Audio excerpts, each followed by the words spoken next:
Okay, so Valhalla is a dark, seamless nothingness. That's fine. I'm sure cities get lost all the time. Fortunately, as I was backing away from the sight of it all, who should appear but Zayin and, surprisingly, Cerberus. The two of them explained that apparently the center had unleashed a demon known as Abaddon upon the unsuspecting Valhalla as a means to achieve their goal of the Thousand-Year Kingdom. It looks like Zayin is fully prepared to do everything in his power to stop the center, no matter the cost. However, he told me that Hiroko and I would probably be better off going into hiding for now. The center is desperate to lock us up right now, seeing as we know the truth behind their rotten ways. So we're more or less the most wanted man and woman in all of Millennium. Cerberus offered to join us, since he enjoyed working with me before, and, well, Madame isn't exactly around to give him orders anymore. Zayin nodded to us before leaving, off to go prepare his plan to stand up against the center. But with him gone, I began to wonder where exactly we could go.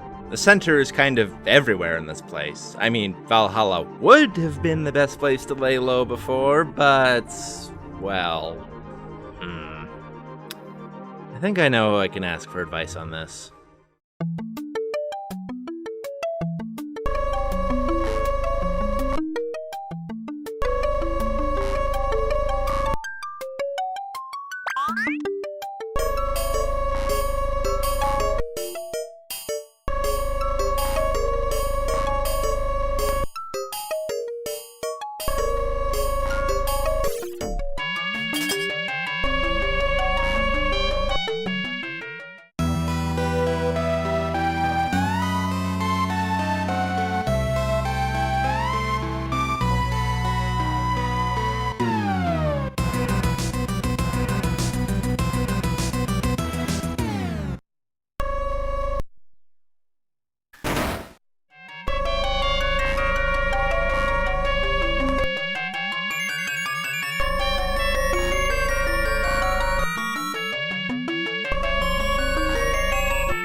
Always an odd encounter with that one. Well, whatever, the underground city of Tokyo is where we shall go.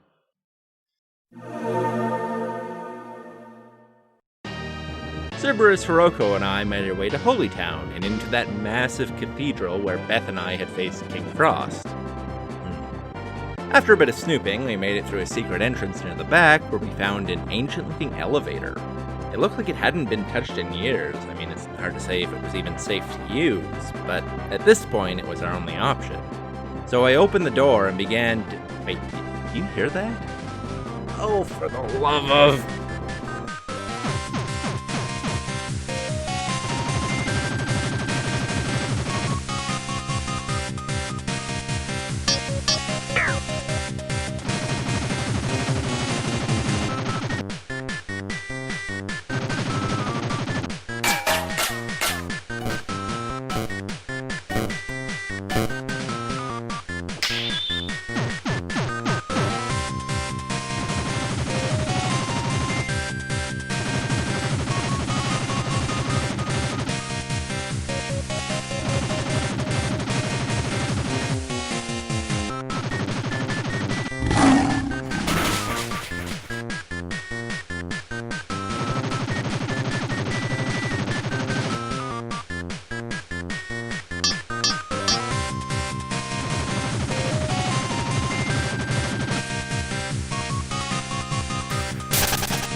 That man is the embodiment of the cockroach. Well, whatever. Three of us entered and began our slow descent into the belly of the planet.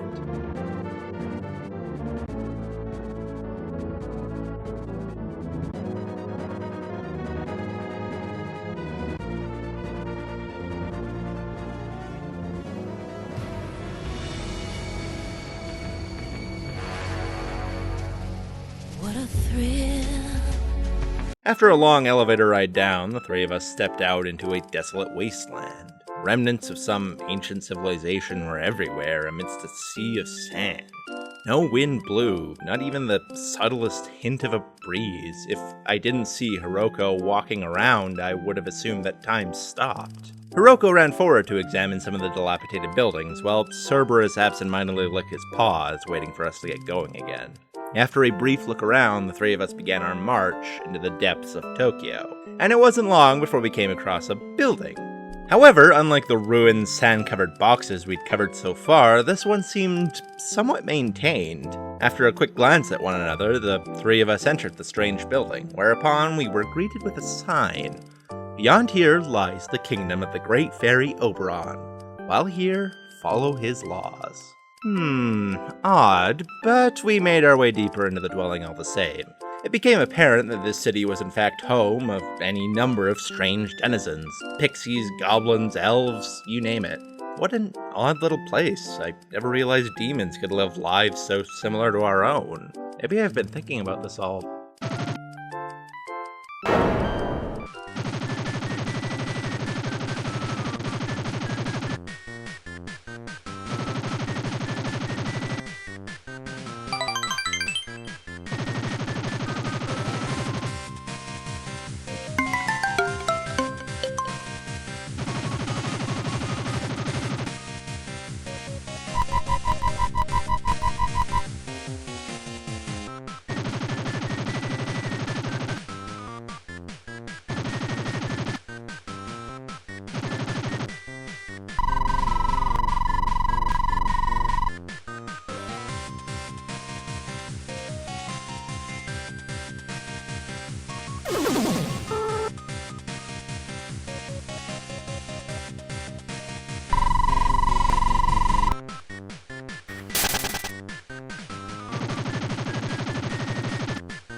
What in the name of Yahweh did I just witness?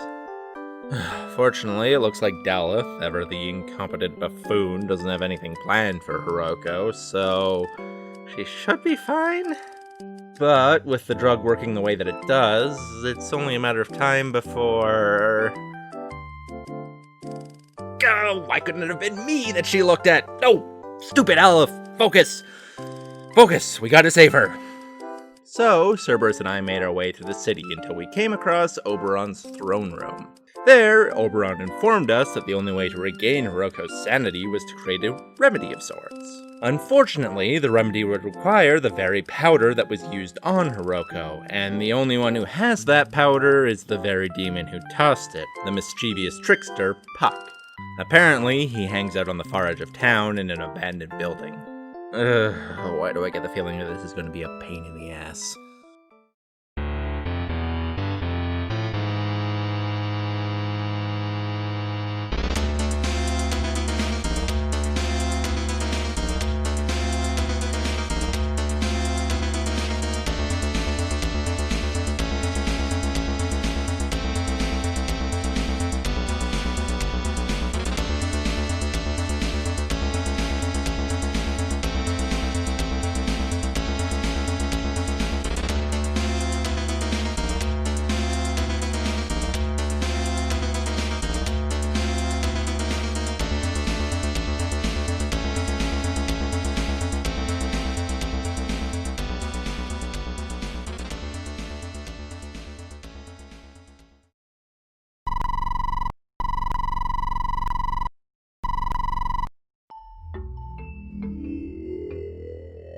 You made me go through that. Through dozens of pitfalls, throwing literal poison on me at every turn. And you have the audacity to ask me for money when I ask you to hand over the infidelity sap?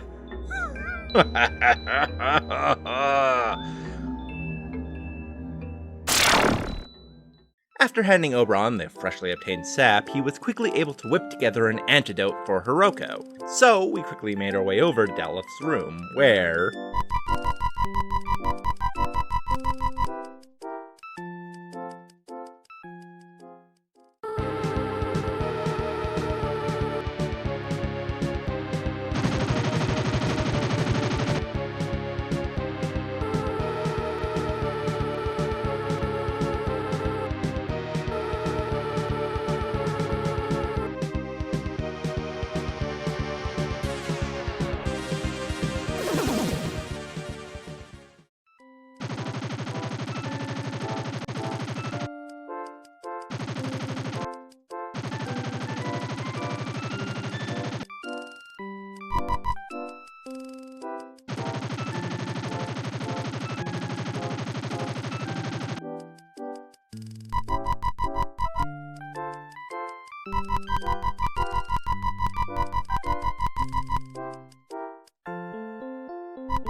Guess that worked itself out. Whatever. Anun seems nice enough. I'm glad she got a happy ending at least. Good luck, Daleth.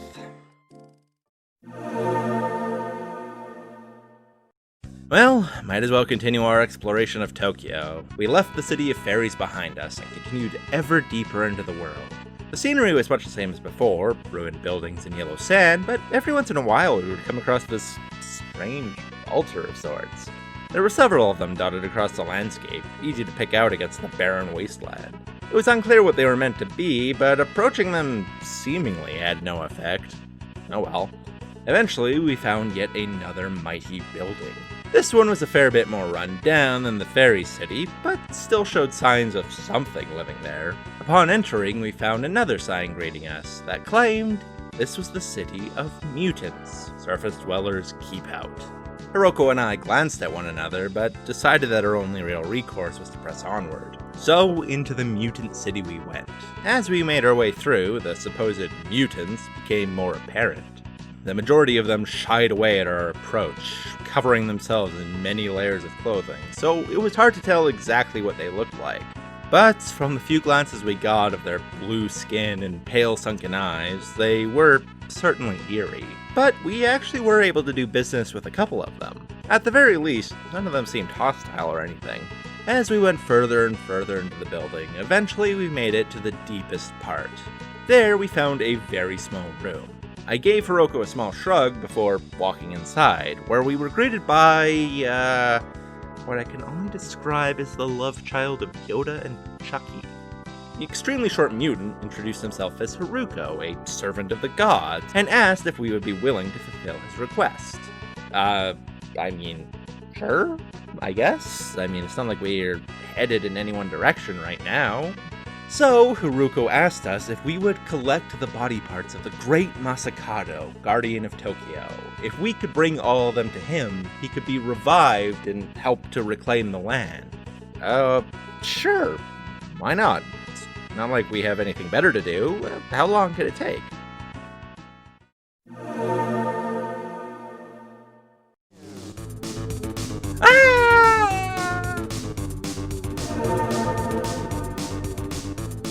Oh my god, the floor is moving on its own! How do you have one-way walls? How does that make any sense? Oh god. Oh, he smells terrible. 10,000 maka for a head? You don't even have any use for it! You cheap-ass son of a...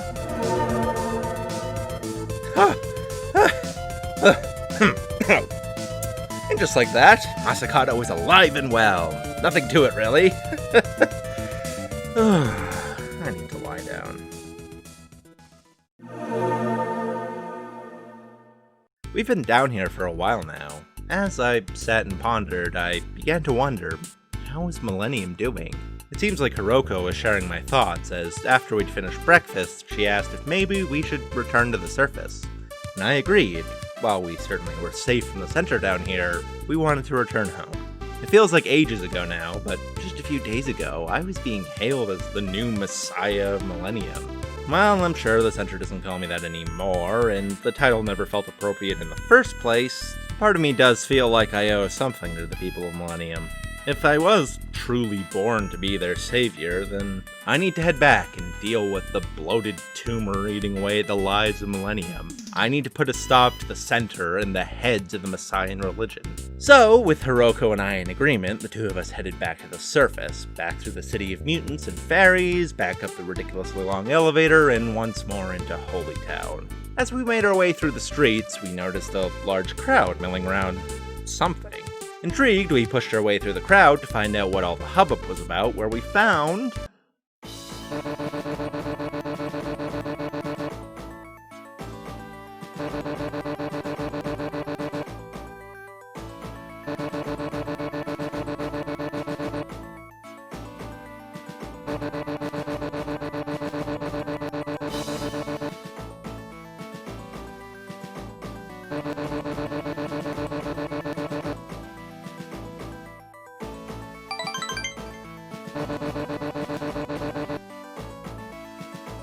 Well, it looks like the people are finally starting to understand the cruelty of the center. With Zayin in charge, we might actually stand a chance of taking them down and putting an end to their tyrannical rule. Well, for now, we need to head to the factory and liberate as many of those poor workers as we can. Quickly, we made our way across Millennium, resolute with our new mission. But once we arrived, we found the workers locked away behind bars. Zayin and I ran about opening them as quickly as we could, but for some reason, the people inside refused to come out.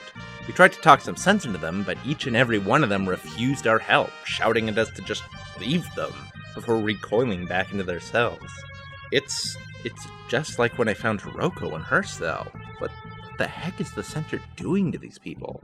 After a bit of thought, Zayin suggested that it must be the tower at the center of the factory. Whatever's going on in there has to be affecting these poor people. Just as quickly as those words left his lips, he was already sprinting towards the tower as fast as he could. I tried to stop him. It would be better if we went together, but to no avail. Well, no choice but to go after him, I guess. The tower itself was quite impressive in size, though still insignificant compared to the center's mighty skyscraper. Still, it would be a long march up. Oh well, at least it won't be as annoying as those damn booby-trapped shrines in Tokyo! What is with this damn world and trapdoors? Oh!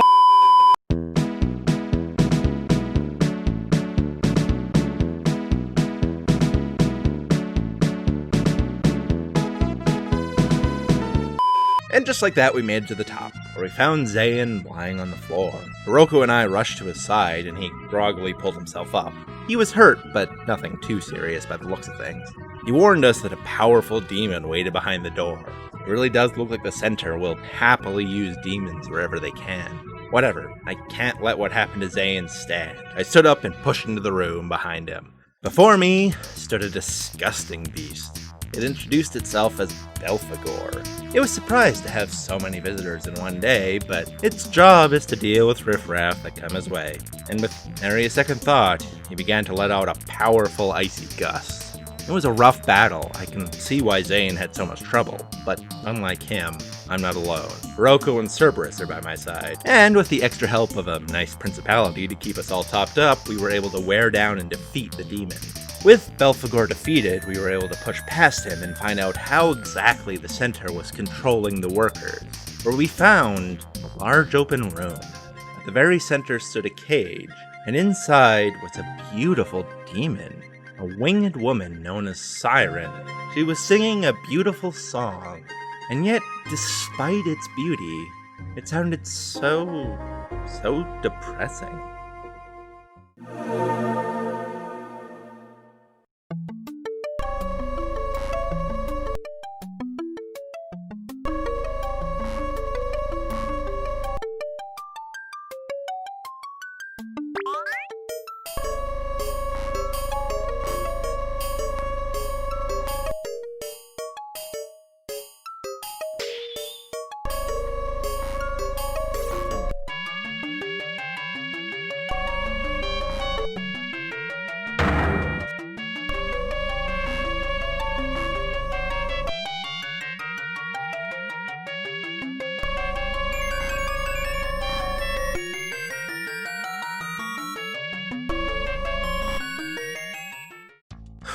Abyss, huh? Land of the demons. But how exactly are we supposed to get there? It's not like there's just a door we can go through or anything, is there? Suddenly, Hiroko jumped to her feet in realization. The dolls, she shouted. I cocked my head at her in confusion for a moment before realizing. Of course, those strange dolls. I've been holding onto them for so long that I forgot I even had them, but Hanada, the scientist we fought at the beginning, had tried to open the gateway into Abyss with these very things. Only, well, he wanted to call forth demons to his side to try and take over the land or some junk. Instead, we could use this just as a gateway into Abyss, where we could try and find Siren's lover.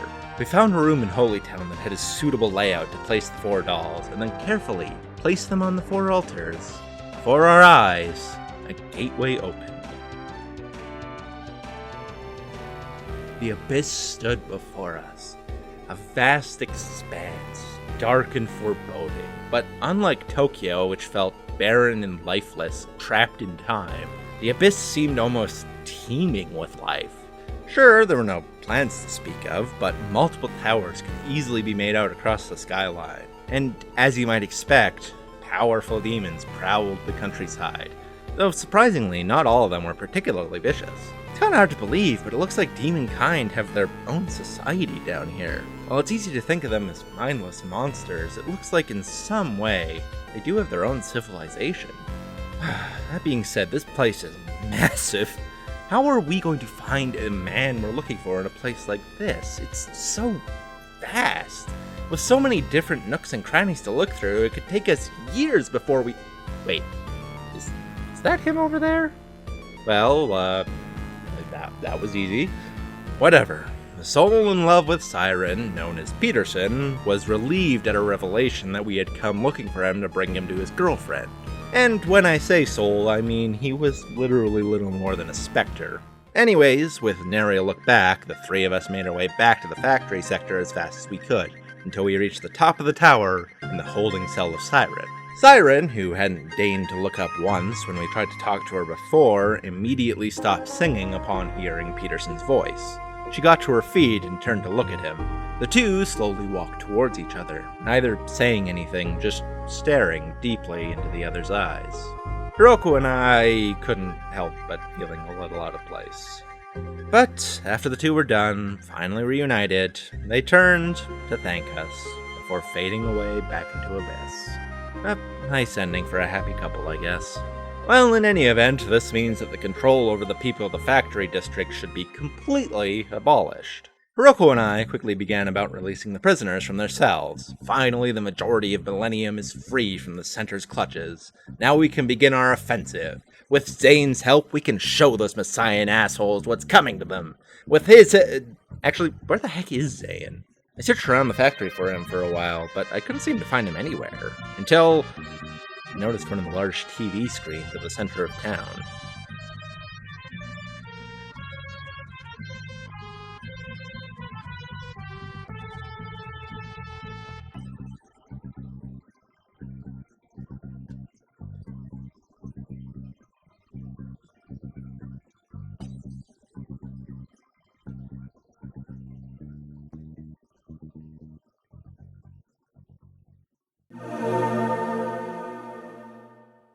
Hiroko and I made our way towards the Center's headquarters, the massive tower in the middle of Millennium. You know, it wasn't that long ago that I was looking up at this place for the first time. Funny how things play out sometimes, huh? Well, we gotta save Zayin no matter what. The place was crawling with Messiah soldiers, Center-created robots, and even a couple angels. To make matters worse, the central elevators weren't functioning, meaning we had to go up the damn thing on foot. Whatever, despite the resistance that stood in our way, we were able to press onward higher and higher, until eventually we reached the peak of the tower. After answering some questions from a talking wall, we were greeted by one of the head bishops of the center.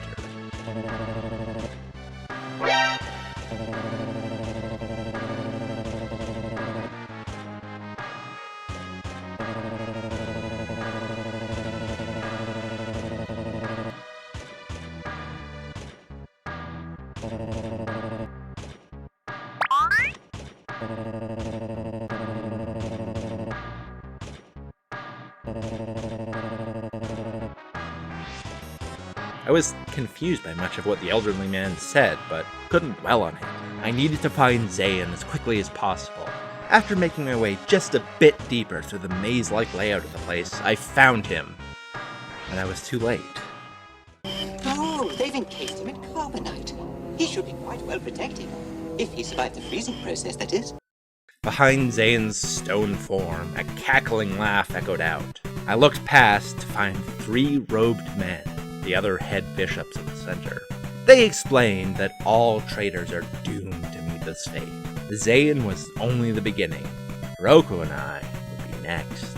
With that, the bishop on the left and right began convulsing. Before my eyes, their robes faded away and the 2 grew in size, until their true forms became apparent. They were archangels. Raphael and Uriel pointed their swords at me.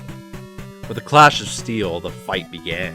Hiroko, Cerberus, and I, along with an intelligent Cahulan I'd made of the manor, began the task of whittling away at the angels' health. They were ferocious, sending powerful attacks one after the other our way, freezing us in our tracks, silencing us, and preventing us from powering up. But, in the end, despite being God's most powerful warriors, Raphael eventually fell, Uriel falling not soon behind him. But of course, that wasn't the end of it. The 3rd bishop, who had been watching from the sidelines, also got to his feet. In much the same way as the 2 before, he transformed, revealing himself to be the head archangel, Michael. And, he was actually, way easier than the other 2. Whatever. Before long, all 3 archangels were truly defeated. Hiroko and I both gave each other a triumphant smile before... Hey guys, did you see the news?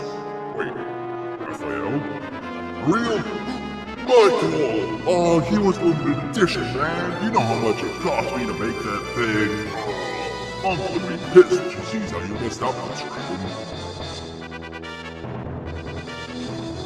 Oh, that does it, little man. You are done for.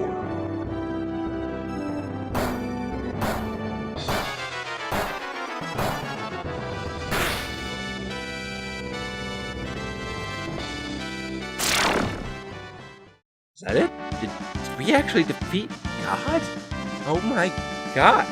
Can you even say that what do you say anymore? Did we save the day?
Zayin was fortunately able to escape his stony prison.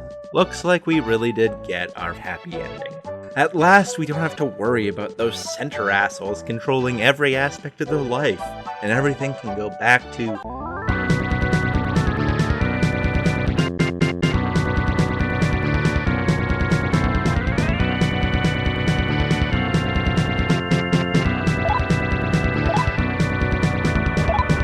I rushed off to investigate what the heck is causing this disturbance in Holy Town. I left Zayin in charge of cleaning up the mess at the center itself.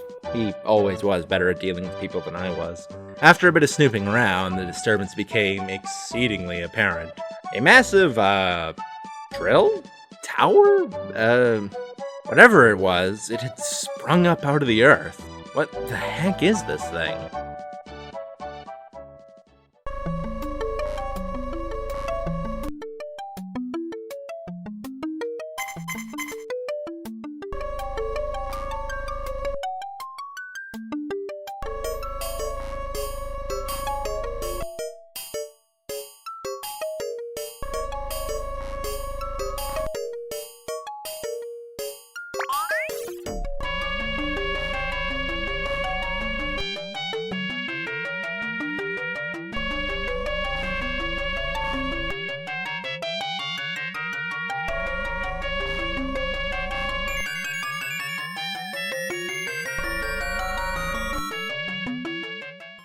Alright. Let's see here.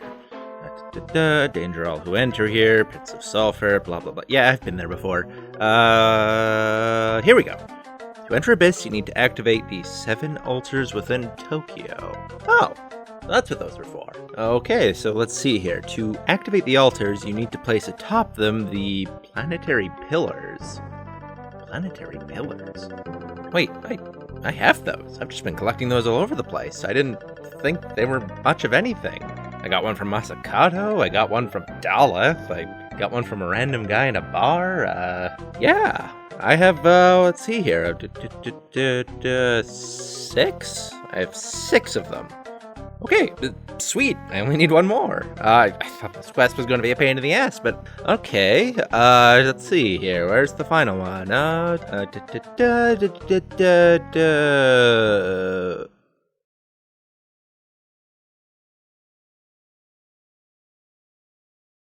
Oh no.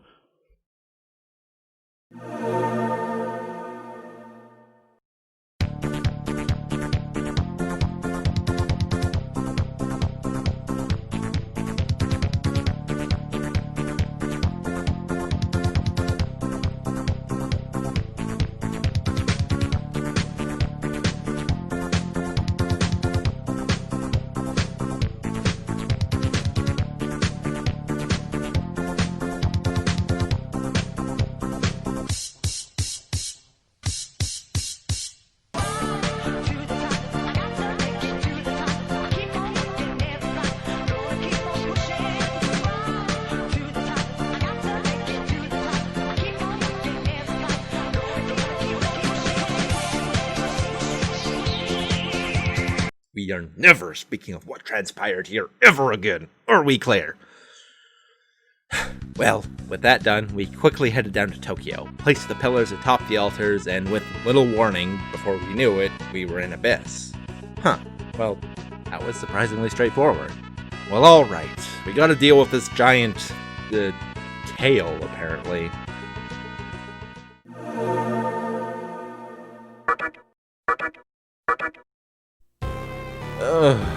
It's been a long while that we've been down here. We've been wandering the Abyss for what feels like ages. I want to say a lot has happened, but really, all these damn demons want to do is prove their strength and fight. And if you ever want to leave an area, you have to defeat its guardian before you can do so. Hecate, Tiamat, and of course that weird pervert Crowley.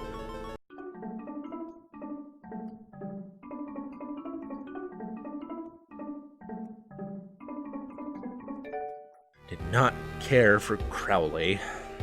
But if I've managed to gain one important piece of information at least from all of this, it's that there is a certain demon that it seems like all other demons look up to. One that all of them seem to regard as their leader, a being known as Lucifer. If I were to meet with this Lucifer, then maybe I could get some headway in dealing with my problem. But so far, no matter how deep into Abyss I go, I just seem to have no luck in finding Hit.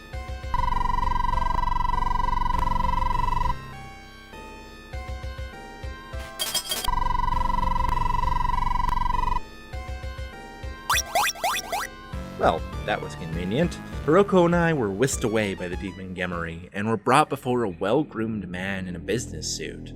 He bowed gracefully to us, introducing himself as Lucifer, before transforming into his true form, a weirdly heavenly being with 6 magnificent wings. Not wishing to mince words, Lucifer decided to tell me everything. How he had been watching me this entire time, how the angels came to Earth, created Millennium, and a false god to worship. Oh, that's right, the god that I defeated, that Yahweh, was no true god. Sure, it was powerful in its own right, but nothing compared to the true creator. I guess that means I gotta remove God Killer from my resume. Oh well. In any event, the reason Lucifer has called me out here is to find out if I'm Satan. You see, Satan is the powerful, unwavering servant of the true God. The judgment that will decide the fate of all living things, man and demon alike. God sealed him away eons ago into 2 parts. The first was a demon known as Set, a terrifying black dragon that is currently slumbering in Abyss, although he seems to be showing signs of waking. The second half, however, is unknown to Lucifer, so Lucifer's wondering if I perhaps could be that other half. However, after looking me over for a moment, Lucifer concluded that I was not the other half of Satan. So he decided to offer me something instead. Very soon, once Satan revives, Lucifer will be forced to face him in combat. But he wouldn't mind having a little insurance, just in case. Someone to help him fight the will of God itself. Perhaps I could be that insurance. He didn't demand an answer immediately, though. Instead, he nodded to his servant Gemery, who once again whisked us off in a flash of light. And before I knew what had happened, I found myself back where I had originally been when Gemery first abducted us. It was a lot to take in, but I didn't really have any time to think, because just as Gemery faded away wishing us luck, who should appear before me but Gabriel this time. She said Zayin wanted to speak with us, and much like with the demons, we were spirited away once more before we had even a chance to catch our breath. We reappeared in a beautiful garden, a place Gabriel referred to as Eden. A few steps ahead, I noticed Zayin standing by himself, so I briskly walked over to talk to him.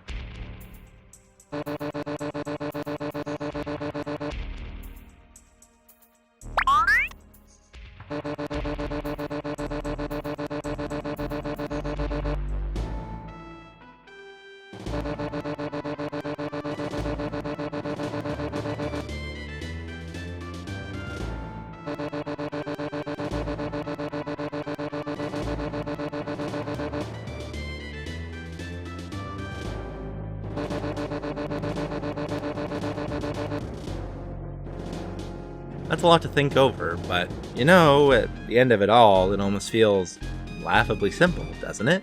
My choices are to help Lucifer or Zayin, but I know next to nothing about Lucifer. All I have is his word that he'll fight for the good of mankind. Plus, I saw how ferocious his minions could be. On the other hand, I have my compatriot and friend.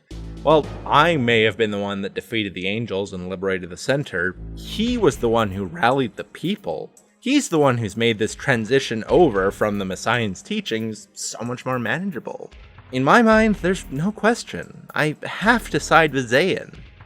I gave him a short nod, and Zayin smiled in relief. Together, there's no problem we can't take down. For now, he asks that I go back to Abyss and investigate what exactly that Set demon Lucifer mentioned was up to. Could it, in fact, be part of his plan to destroy Millennium?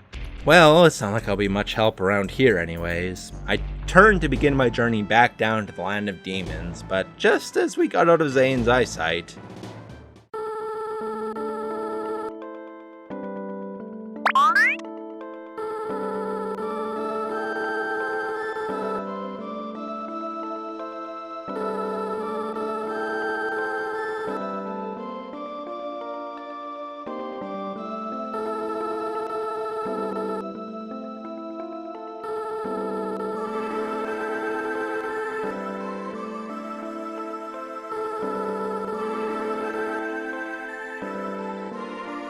I didn't know what to say.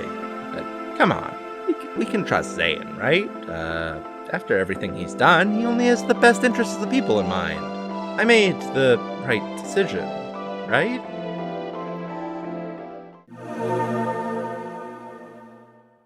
We arrived back in Abyss. Same bleak environment as ever. I had actually stumbled upon the temple to Set a while back, but hadn't realized what exactly it was at the time. Hiroko and I quickly made our way over there, where we found...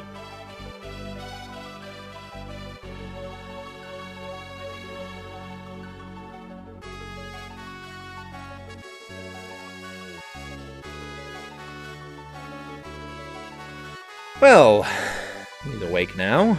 I stared blankly up at the figure of Set as it flew away, smaller and smaller, until it was only a speck in the distance. As I pondered what was going on, a breeze began to blow through the area. It began gentle, but slowly it started to grow in strength. As the wind grew in intensity, I motioned to Hiroko that we should try and head somewhere inside, but before we had a chance to make it far, gale force winds picked both of us up. Unable to do anything but watch, the two of us were sucked into the air.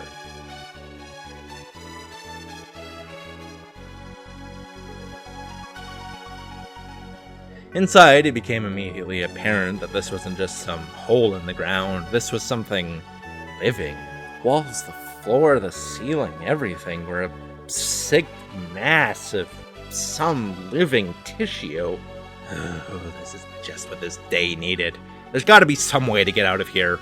Hiroko and I nodded to one another and we set off to look for any sort of exit. Unsurprisingly, I guess, there were other living things within the belly of the beast. Mostly hostile demons that had presumably been sucked in much the same way we had. We explored deeper and deeper to find what we could, until suddenly, we came across something truly unexpected. It was a dam. It doesn't take a genius to figure out that we were also swallowed by the very thing that swallowed Valhalla, the terrifying Abaddon. As you might expect, Madame was just as surprised to see us as we were her. Unfortunately, most of her body had been absorbed by the wall behind her. A very gruesome fate was soon about to befall her. I tried in vain to free her, but she sadly shook her head. She told us that she had always been a pawn of the Seraphim, someone to control the people while they worked away trying to complete their 1,000-year kingdom. But she does wish that when they decided that Valhalla was useless, they had only taken her and spared the good people of Millennium. The last of her strength used, we could only watch as the living wall around her slowly sucked her in.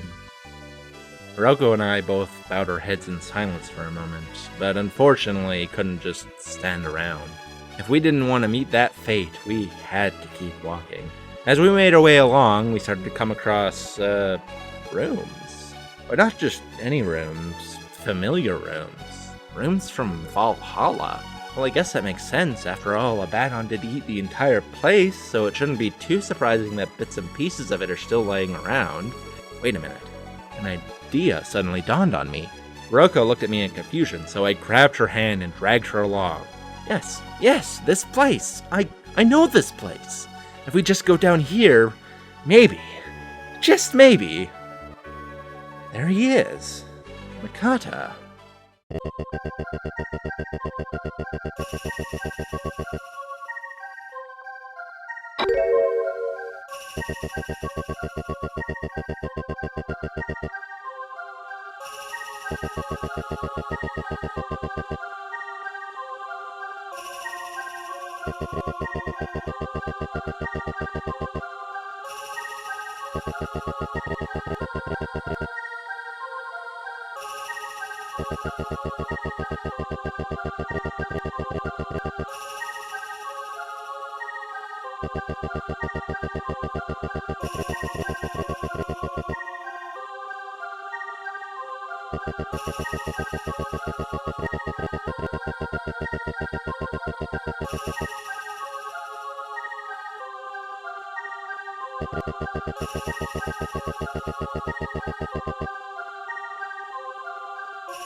Events kind of blur together after that. We managed to find the core of Abaddon and escape, and then we found ourselves deep in enemy territory. So, to escape from there, our only option was to defeat 12 of Lucifer's generals, including Mara. Until finally we managed to find our way to a terminal where we could return to the center in the Garden of Eden.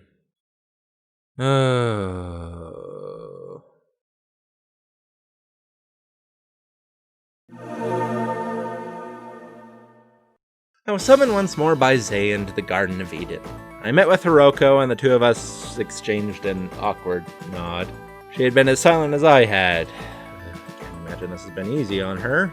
For now, the two of us headed off to meet with Zayin. The garden itself was gorgeous. It was also full of people of all walks of life. Workers from the factory, aristocrats from the center, scavengers from Holy Town, you name it. It looks like Zayin had been hard at work while I was in the bowels of Abyss. I pushed my way through the crowds until eventually I came across Zayin, standing in some kind of circle. What the heck is he up to?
You ever wake up one day and just find out your girlfriend's your mom, your best friend's Satan, and you're a 6-year-old abomination against nature?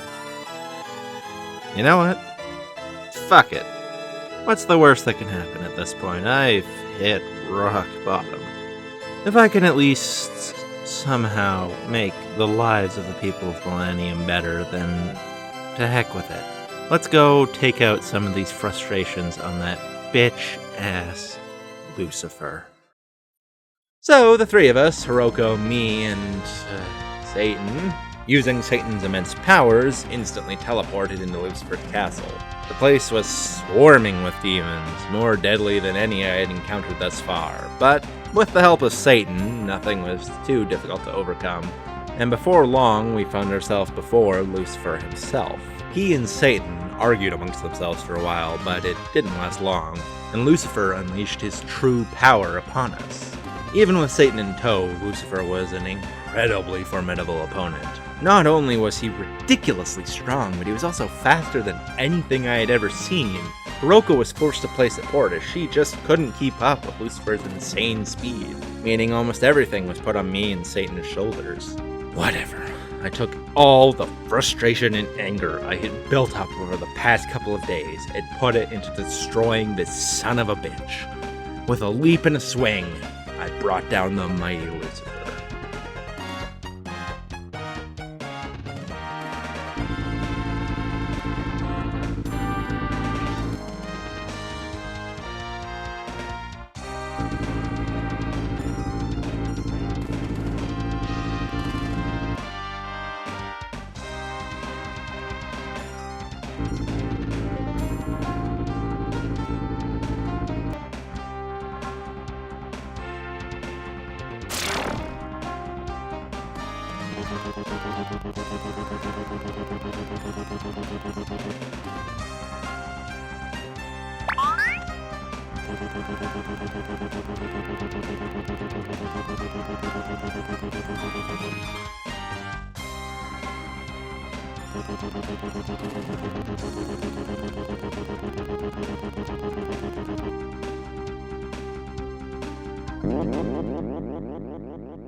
Well done, Satan. You carried out your orders as was expected.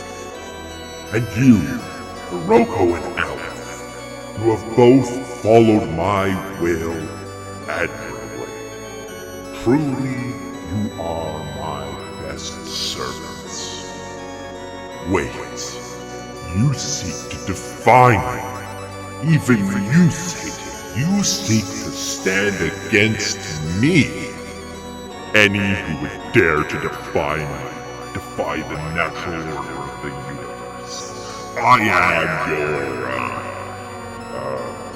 your, you listening to what I'm saying? Kind of giving my final fill-in speech here. It's kind of a big deal.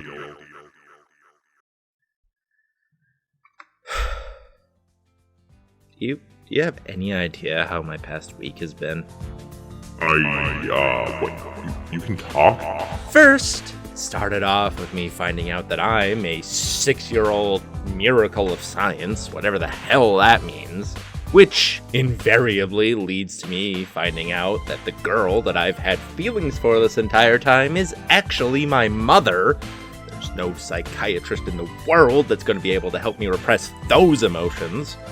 I don't really see how that's any of my... Then, okay. I return home, thinking I'm just gonna have a nice chat with my best friend, only to find out that he is literally Satan. But whatever, I thought. I can deal with this. He's still my friend deep down, I thought. Only for him to turn around and destroy everything.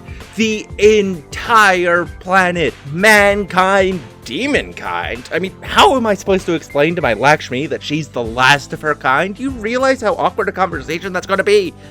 Look, I don't really know what's going on here. And now, here I am, standing before this divine entity. And he's the one who's claiming to me that this was all his grand plan? I did this. No matter what comes out of all of this, I was the one behind everything. I was the one who brought all this to fruition. No matter what happens, no matter how terrible it all is, at the end of the day, I'm the one common factor behind everything. And you're the last mistake standing in my way.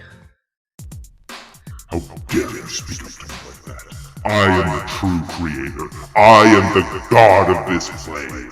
I am all that ever was and ever shall.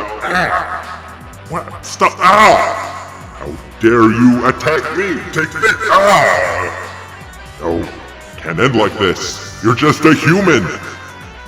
Goodbye, Yahweh. No! No! No!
Hey Yuki, your mom is hot.